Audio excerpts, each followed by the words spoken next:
Good morning everyone. High school के math में हम लोग का टॉपिक चल रहा था दो चर वाले रैखिक समीकरण युग्म। उसके अंतर्गत एक्सरसाइज 3.4 में हम लोग क्वेश्चन नंबर फर्स्ट कंप्लीट कर चुके थे। क्वेश्चन नंबर 2 के पार्ट नंबर 2 तक देख चुके थे। आज क्वेश्चन नंबर 2 में पार्ट नंबर 3 से बात करते हैं। मतलब क्वेश्चन नंबर 2 में 5 क्वेश्चन दिया गया था, 2 नंबर क्वेश्चन तक बात कर चुके थे। 3 नंबर क्वेश्चन से आज देखते हैं। तो 3 नंबर क्वेश्चन में क्या दिया है, देखिए 2 नंबर क्वेश्चन में पूछा था, कुछ समस्या दी गई थी, समस्या को सॉल्व करके समीकरण बनाना था और उसको कह रहा था कि युग्म बनाइए और उसको विलोपन विधि से हल कीजिए, विलोपन विधि से उसको सॉल्व करना था। ठीक, तो 3 नंबर क्वेश्चन में दिया है 2 अंकों की संख्या के अंकों का योग 9 है। मतलब दिया 2 अंकों की संख्या है और 2 अंकों की संख्या के अंकों का योग 9 है। ठीक, इस संख्या का 9 गुना, मतलब इस संख्या का 9 गुना संख्या के अंकों को पलटने से बनी संख्या का 2 गुना है, तो वह संख्या ज्ञात कीजिए। आपसे पहले 2 अंकों की संख्या का मान लेते, माना वह संख्या, मान लेंगे माना वह संख्या बराबर 10x + y। 2 अंकों की संख्या कहा था ना, तो 2 अंकों की संख्या ये हो गया। अब इसमें कहा था अंक, तो मान लेंगे इसमें जो है इकाई का अंक, इकाई का अंक बराबर y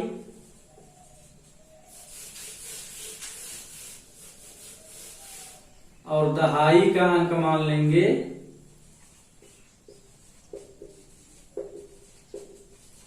x।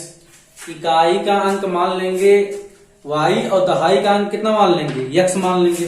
अब ध्यान दीजिएगा, क्वेश्चन में कहा था कि अंकों का योग 9 है। आप बताइए अंक x और y है ना, अंकों का योग, दोनों को योग कर लेंगे। क्वेश्चन में दिया था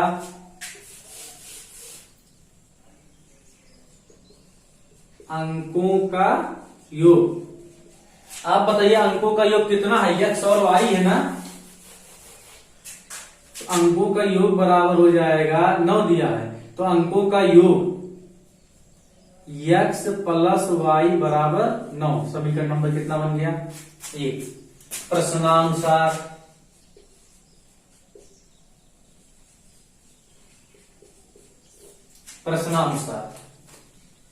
ठीक, प्रश्नानुसार देखेंगे। ध्यान दीजिए, क्वेश्चन प्रश्नानुसार कह रहा है कि इस संख्या का 9 गुना। अब देखिए संख्या को बदलने पर, तो यहां देखिए संख्या को पलटने पर, संख्या को पलटने पर, तो संख्या यही है, संख्या को जब पलटेंगे संख्या के अंकों को, संख्या के अंकों को पलटने पर, तो संख्या के अंक x और y है ना, तो जब पलटेंगे तो 10y + x हो जाएगा, नहीं हो जाएगा। आप बताइए वह संख्या माने थे इतना, तो इसमें से इकाई का जो अंक है y है और दहाई का अंक क्या है, x है। दोनों का योग 9 दिया था। फिर संख्या के अंकों को पलटने पर, तो अंक x और y दोनों को पलट दिए। कह रहा है कि संख्या का 9 गुना, संख्या का, क्वेश्चन में कह रहा है कि संख्या को, इस संख्या का 9 गुना, संख्या का 9 गुना मतलब गुणा हो जाएगा, 9 गुना संख्या का 9 गुना और पलटने पर बनी संख्या का दुगुना, पलटने पर बनी संख्या का दुगुना, दुगुना मतलब आपका कितना हो जाएगा, 2 हो जाएगा। आप बताइए संख्या कितना है, 10x + y है, इसका 9 गुना कर दीजिए, पलटने पर 10y + x है, इसका कितना गुना कर दीजिए, 2 गुना कर दीजिए।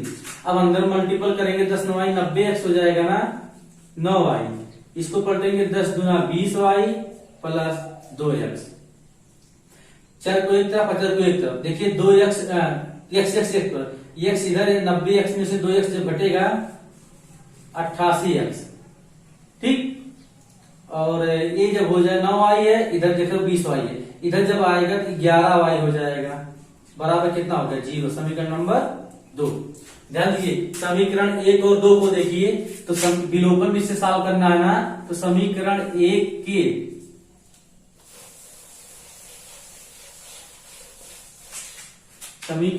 के दोनों पक्षों में 11 से क्या करने पर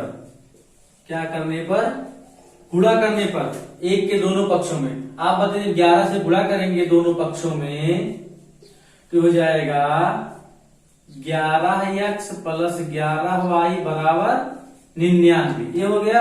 इस समीकरण को लिख दीजिए 88x माइनस 11y बराबर 0। सॉल्व कर दी, कट गया। ठीक, तो ये हो गया 99, x बराबर 99, तो x की वैल्यू कितनी प्राप्त हो गई 1। x की वैल्यू कितनी प्राप्त हो गई 1 प्राप्त हो गई। अब x का वैल्यू उठा के कहां पे रख देंगे, समीकरण फर्स्ट में। तो x का वैल्यू जब फर्स्ट में क्या था, समीकरण 1 में x का मान रखने पर, तो x प्लस y बराबर 9 था ना, तो x का वैल्यू 1 प्लस y बराबर 9, तो y बराबर कितना आ गया 8। तो लिखेंगे संख्या बराबर, आप बताइए संख्या कितना था 10x प्लस y ना, तो 10x की वैल्यू 1 आई है, y की वैल्यू 8 आई है, बराबर कितना आ गया 18। बराबर कितना आ गया, वह संख्या कितनी आ गई। तो संख्या पूछा था आपका, संख्या कितना आ गया 18 आ गया, तो वह संख्या कितना आ गया 18 आ गया। ठीक, फिर से देख लीजिए क्वेश्चन में दिया था कोई संख्या है, तो संख्या 10x प्लस 2 अंकों की संख्या रहा था, 2 अंकों की संख्या ये हो गया। इसमें इकाई का अंक मान लिए, दहाई का अंक, अंकों का योग x प्लस y बराबर 9 दिया था। फिर संख्या के अंकों को पलटने पर पलट दीजिए, जहां x है वहां y, जहां y है वहां पे x। फिर क्वेश्चन में कह रहा था कि संख्या का 9 गुना, तो संख्या यही है ना, अब पलटने पर ये संख्या का दुगुना है, तो सॉल्व कर लिए, समीकरण नंबर 2 बना लिए। विलोपन विधि से सॉल्व करने को कहा था, आप बताइए विलोपन विधि में जो है किसी एक चर के राशि को इक्वल करना पड़ता है, इसी में 11 से दोनों पक्षों में मल्टीपल करके सॉल्व कर लिए, x और y की वैल्यू आ गई, तो x और y की वैल्यू जो है संख्या में उठा के रख दी, वह संख्या कितनी आ गई 18, मतलब 18। नेक्स्ट क्वेश्चन देखते हैं अब दूसरे का चौथा नंबर पार्ट।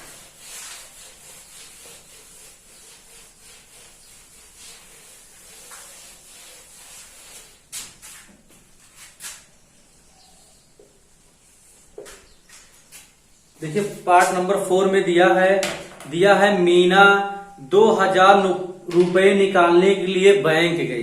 ध्यान दीजिएगा, मीना जो है 2000 रुपए निकालने के लिए बैंक गई। मीना ने मतलब उसने बैंक से 50 रुपए तथा 100 रुपए नोट लेने के लिए कहा। बैंक के मैनेजर से मीना ने जो है 50 रुपए और 100 रुपए नोट निकालने के लिए कहा, मतलब हमको 50 रुपए और 100 रुपए का नोट चाहिए और हमें 2000 रुपए चाहिए। मीना को कितना रुपए निकलवाने गई थी, मीना 2000 रुपए निकलवाने गई थी, और बैंक के मैनेजर मतलब कैशियर से वो कह रही है कि मुझे 50 रुपए और 100 रुपए की नोट चाहिए। तो फिर कह रही है मीना ने कुल 25 नोट प्राप्त किए। आप ध्यान दीजिएगा, मीना ने 25 नोट प्राप्त किए, मतलब 25 नोट मिला के 2000 रुपए हैं। अब 25 नोट में हमको ये नहीं पता है कि 50 रुपए के कितने नोट हैं, 100 रुपए के कितने नोट हैं, तो क्वेश्चन में वही पूछा है। तो ज्ञात कीजिए उसने 50 रुपए और 100 रुपए के कितने कितने नोट प्राप्त किए। ध्यान दीजिए क्वेश्चन में कह रहा था कि मीना एक बैंक गई 2000 रुपए निकालने के लिए। ठीक, मीना बैंक जाती है 2000 रुपए निकालने के लिए, तो मीना जो है बैंक के कैशियर से कहती है कि मुझे 50 रुपए और 100 रुपए का नोट चाहिए। ठीक, तो उसने 25 नोट प्राप्त किए। अब 25 नोट में ये नहीं पता है कि 50 रुपए के कितने नोट है, 100 रुपए कितने नोट है, तो वही क्वेश्चन में पूछा गया। तो मान लेंगे माना मीना ने 50 रुपए के x नोट प्राप्त किए, प्राप्त की और मीना ने 100 रुपए के वाई नोट प्राप्त की। ध्यान दीजिएगा, तो क्वेश्चन में प्रश्नानुसार क्या कह रहा है? क्वेश्चन में प्रश्नानुसार कह रहा है कि मीना ने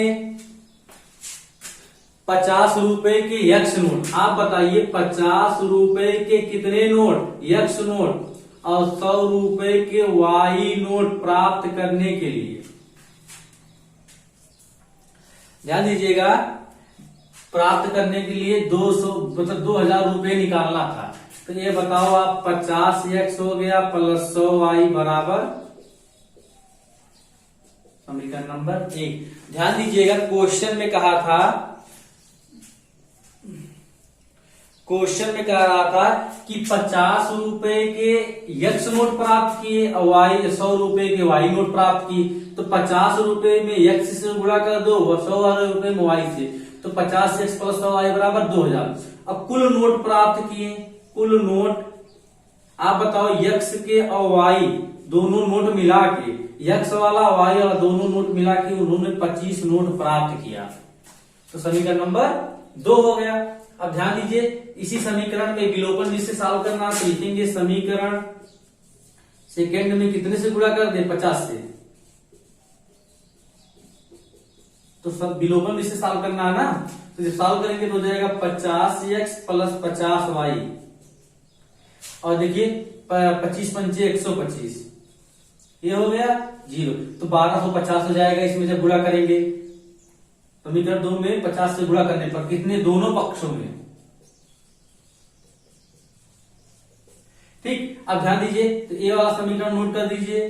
तो 50 एक्स प्लस 100 वाई बराबर 2000, माइनस माइनस माइनस कैंसिल, इसमें सॉल्व करेंगे माइनस 50 वाई आएगा, और यहां सॉल्व करेंगे 2000, 1250। ध्यान दीजिएगा, ये 25 था गुणे 50, 0 0 55 25 के 5 हासिल 2, 5 2 10 2 12, 1200 कितना हो गया, ठीक है मल्टीपल सही है 1250। अब ध्यान दीजिए, जब 2000 में से 1250 घटाएंगे, 1250 50 1300 हो गया, और 7 मतलब 7 माइनस 750। ठीक,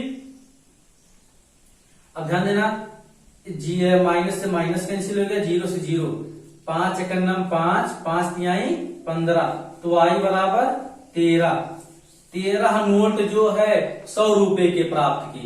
अब यही वाई का मान समीकरण नंबर 2 में रख दो, वाई का मान समीकरण 2 में रखने पर समीकरण 2 में यक्स प्लस वाई का मान आया 13 बराबर 25, तो यक्स बराबर 25 माइनस 13, तो यक्स बराबर कितना, 12। मतलब 12 नोट 50 रुपए का प्राप्त की और 13 नोट 100 रुपए का प्राप्त की।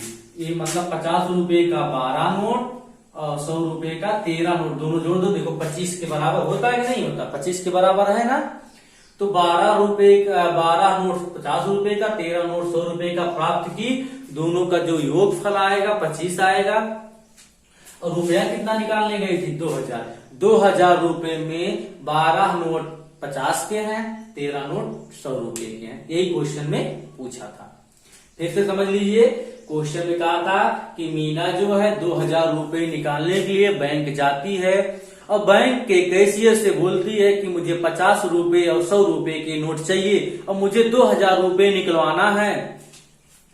तो ध्यान दीजिए, तो आप बताइए, मान लेते हैं माना मीना ने 50 रुपए का एक्स नोट प्राप्त की और 100 रुपए का वाई नोट प्राप्त की। तो दोनों का जो नोट है एक्स और वाई, 50 रुपए और 100 रुपए का नोट मिला के 25 ही नोट वो ली थी, 25 ही नोट वो प्राप्त की, चाहे एक्स और वाई। अभी हमको ये नहीं पता है कि 50 रुपए का कितना नोट है और 100 रुपए का।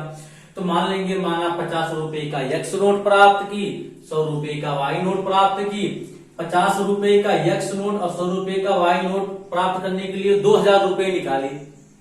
तो समीकरण नंबर 1 बन गया, इस समीकरण नंबर 2 बन गया। 1 और 2 से एक्स और वाई का मान सॉल्व कर लिए, तो हमको प्राप्त हुआ कि 50 रुपए के 12 नोट, 100 रुपए के 13 नोट प्राप्त किए।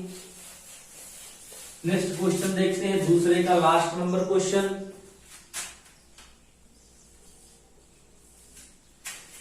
5 नंबर क्वेश्चन में दिया है, ध्यान से क्वेश्चन को समझिएगा। किराए पर पुस्तक देने वाले किसी पुस्तकालय का, ध्यान दीजिएगा, किराए पर पुस्तकें देने वाले किसी पुस्तकालय का प्रथम 3 दिनों का एक नियत किराया है, प्रथम 3 दिनों का नियत किराया है तथा उसके प्रत्येक दिन अलग अलग किराया। ध्यान दीजिएगा, कोई बुक मान लीजिए हम लेके आते हैं पुस्तकालय से पढ़ने के लिए, तो हमको 3 दिन का नियत किराया, आप 3 दिन के लिए मान लो 10 रुपये आपको 3 दिन में देना है, दिया नहीं गया मान लेते हैं। लेकिन आप अतिरिक्त दिन अगर बुक को घर पे रख के पढ़ते हैं तो आपका हर एक दिन का अलग चार्ज है, क्वेश्चन में कह रहा है। ध्यान दीजिएगा, तो एक सरिता नाम की लड़की है, सरिता ने 7 दिनों तक पुस्तक घर रखने के लिए 27 रुपए दिए। ध्यान देना, 3 दिन तो नियत था, 3 दिन का किराया प्लस 7 दिन किताब वो घर पे और रखी थी, दोनों मिला के वो 27 रुपए देती है। अब हमको ये नहीं पता है कि नियत किराया कितना है और अतिरिक्त चार्ज हमारा कितना लगा, अभी वही हमको निकालना होगा। जबकि सुशी ने, मतलब एक अलग बच्ची है, वो 5 दिनों तक पुस्तक अपने घर पे रखती है, नियत तो है ही, वो 21 रुपए जमा करती है। तो क्वेश्चन में पूछा है, आप बताइए कि नियत किराया कितना है और प्रतिदिन का अलग किराया कितना है। क्वेश्चन को फिर से समझिए, एक पुस्तकालय है, एक बच्ची है, बुक को घर पे लेके आती है पढ़ने के लिए, 3 दिन का किराया जो है वो पुस्तकालय वाले बताते, 3 दिन का किराया आपका मान लो 15 रुपए है, लेकिन आप किताब अलग दिन घर, मतलब अतिरिक्त दिन घर पे रखोगे तो उसका चार्ज अलग से लगेगा। तो सरिता ने 7 दिनों तक घर पे किताब रखा तो 27 रुपया दी। अब आप बताइए, हमको ये नहीं पता है कि 3 दिन का किराया कितना है और हर एक दिन का चार्ज कितना लगा। तो मान लेंगे, माना पुस्तक का नियत किराया बराबर कितना रुपए, x रुपए, अतिरिक्त दिन का चार्ज, अतिरिक्त दिन का किराया y रुपए। ध्यान देना, पुस्तकालय का पुस्तक का नियत किराया 3x मान लेते हैं और अतिरिक्त दिन का किराया y मान लेते हैं। तो प्रश्नानुसार क्वेश्चन में क्या कह रहा है, कह रहा है कि सरिता ने देखिए प्रथम 3 दिनों का नियत किराया, प्रथम कितना दिया गया, 3 दिनों का है कि दिन दिया गया, ध्यान दीजिएगा, इसमें दिया गया प्रथम 3 दिन, ठीक, तीनों का नियत किराया, प्रथम 3 दिनों का नियत किराया प्लस क्या कह रहा है, नियत किराया प्लस अतिरिक्त, ध्यान दीजिएगा 3 दिनों प्रथम अतिरिक्त किराया, तब की सरिता ने 7 दिनों तक पुस्तक रखी थी। ध्यान दीजिएगा, 3 दिनों का, प्रथम 3 दिनों का नियत किराया प्लस 4 दिन तो ही अतिरिक्त रखी थी, 4 दिन का अतिरिक्त किराया, कितना रुपए वो अदा कर रही है, वो 27 रुपए अदा कर रही है। कितना रुपए, 27 रुपए अदा कर रही है। आप बताइए, प्रथम 3 दिन का है, प्रथम 3 दिनों का नियत किराया, तो नियत किराया प्रथम 3 दिनों का, 3 दिनों का मतलब x और 4 दिनों का 4y बराबर 27 रुपए। समीकरण नंबर 1, कितना समीकरण नंबर बन गया, 1 बन गया। तो ध्यान दीजिए, प्रथम 3 दिन पुस्तक का नियत किराया, पुस्तक का नियत किराया x मान लेते ना, तो ठीक है, इसको नियत किराया 7 दिन कर लीजिए, इसको 7 दिन अतिरिक्त रखती है, मतलब टोटल 7 दिन रखती है। इसको दूसरे विषय की समझ लीजिए, जाने दीजिए, ऐसे दूसरे विषय हम लोग समझ लेते हैं इसको, ठीक, इसको हम लोग दूसरे विषय समझ लेते हैं। इसमें दिया था 3 दिनों का नियत किराया, चलिए इसको हम लोग फिर से समझ लेते हैं। तो जो पुस्तक का दिया था, मान लेंगे, माना 3 दिनों का नियत किराया। 3 दिन हमारा नियत ही तो है। 2 विषय इसको सॉल्व कर सकते हैं, थोड़ा सिंपल विषय देख लीजिए। 3 दिनों का नियत किराया मान लेंगे x रुपए, फिर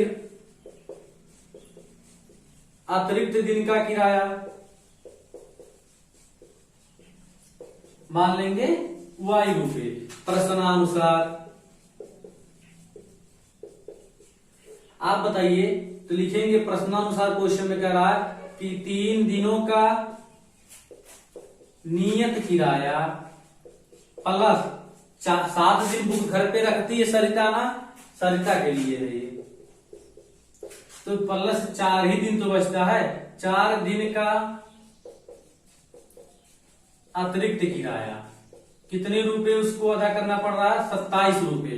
तो 3 दिनों का नियत किराया कितना माने हैं? x 4 दिन, तो 4 अतिरिक्त किराया कितना माने? y बराबर 27, समीकरण नंबर 1। फिर सुशी है एक बच्ची, तो उसके लिए भी वो 5 दिन घर पे किताब रखती है, तो 3 दिनों का तो नियत है, 3 दिनों का नियत किराया प्लस, तो 3 में 2 जोड़ दो, 2 ही दिन तो अलग होगा, 2 दिनों का अतिरिक्त किराया